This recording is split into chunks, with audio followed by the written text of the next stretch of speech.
بسم الله والصلاة والسلام على رسول الله. اهلا بكم في فيديو جديد ان شاء الله. النهاردة هعمل معاكم طريقة العيش البلدي المصري.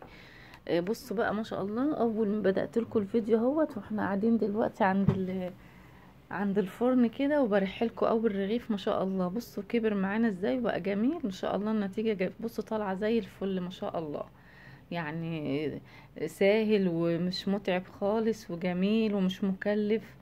طبعا العيش في البيت كأن الخير كده مال البيت، ريحة العيش جميلة في البيت يعني. بتمنى تجربوا الفيديو بتاعه ويعجبكم بإذن الله.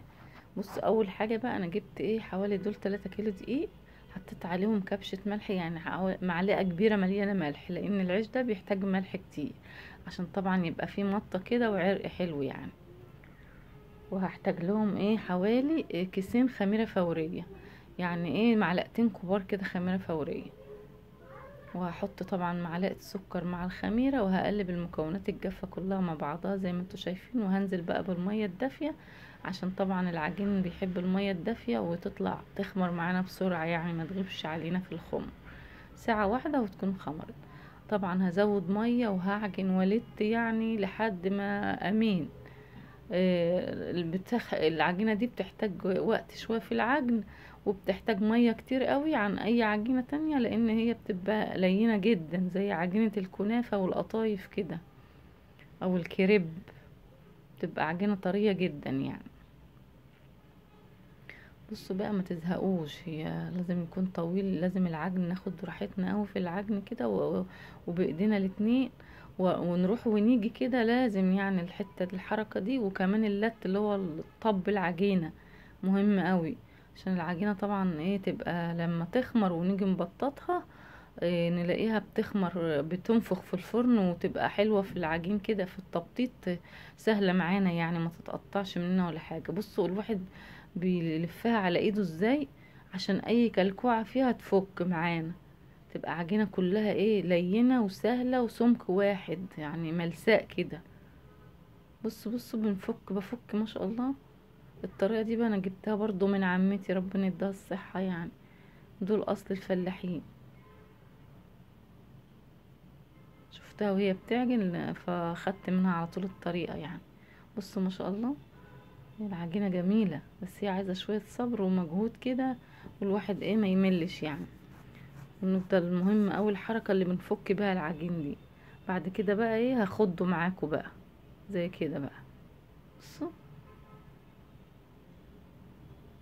هي العجينة عشان صح ومظبوطة في العجين هتنفخ معايا وانا بعجنها، يعني هتعمل فقاقات كده وتنفخ معانا اهي. دي بقى العجينة الصح، هي دي اصل العجينة بتاعت العيش البلدي يا جماعة، اللي هو الرح اللي بنرحه.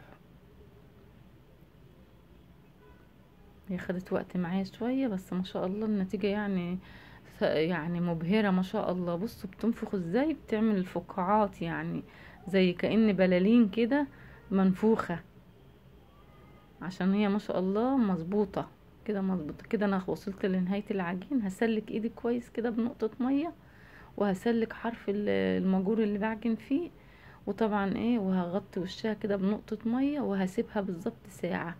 الساعة دي هتكون الحجم الضعف معانا وهتشوفيه دلوقتي اهو. سلكت ايدي بنقطة مية كده، وهمشي بقى على وش العجينة عشان ما تشققش اهي. بططتها بصوا ونعمت وشها خالص عشان تبقى متسلكة معانا لما تخمر. وهي سبتها بالظبط ساعة. بص خمرت ما شاء الله والحجم زاد معانا. جبت بقى دقيق وجبت الردة فرشتها على الصواني، صينيتين كبار. والدقيق بقى هقرص بيه، هقطع بصوا التقريصة، ومش هحط مية ولا زيت ولا حاجة. المرة دي هعمله بدقيق كده عادي، وهبططه معاكم هيبقى ان شاء الله اسهل من المية. وهنقرص كده كده. انا مش بحبه كبير اوي، انا بحبه قد رغيف العيش الشامي اللي هو العادي البيتي المصري بتاعنا، مش كبير.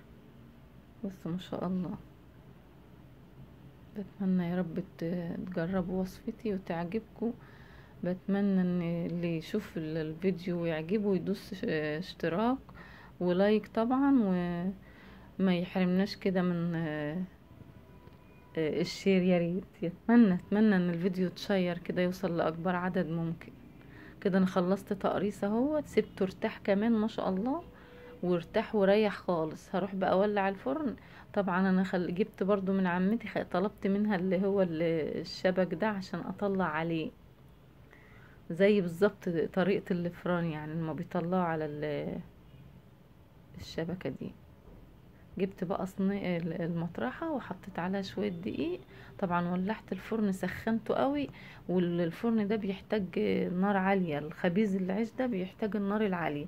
سخنت الفرن كويس قوي ربع ساعة كده قبل ما ابدأ الخبيز، وحطيت اول رغيف معاكم، وهبدأ برضو بتاني رغيف اهو. هريحه على ايدي شوية الاول وبعدين على المطرحة.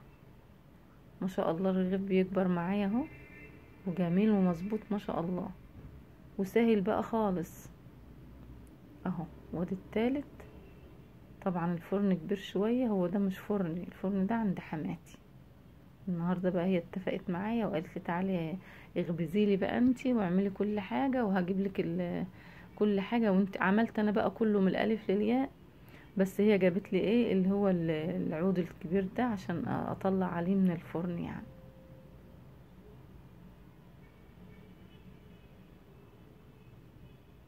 وهريح غيره اهو. الفرن طبعا بياخد كتير، ممكن ياخد 6 رغيفة، فانا بملاه الاول وبعدين بس اهو. هو كده 4 فعلا، عاوز كمان 2. واللي داخل الاول بصوا بقى ما شاء الله، اول رغيف طالع معانا عامل ازاي، وكلهم قابين ومنفوخين، يعني العجينة صح والخبيز صح والرح الحمد لله صح، كل حاجة زي الفل من الالف للياء. برضو هريح غير اهو، وهطلع اللي جوه، واللي من بره هدخله جوه، وبعدين وهكذا، واحط ده مكان ده واطلع. ما شاء الله. والفرن الكبير برضو بيبقى له ميزة، يعني احسن من الفرن الصغيرة، بيخلصي بسرعة كمية العجين اللي معاكي، ومريح طبعا عن الفرن الصغير. بتبقى هو اللي متحكم فيكي، مش انت اللي متحكمة فيه. ما شاء الله العيش ما شاء الله زي الفل نافخ اهو، وكله طالع منور وجميل.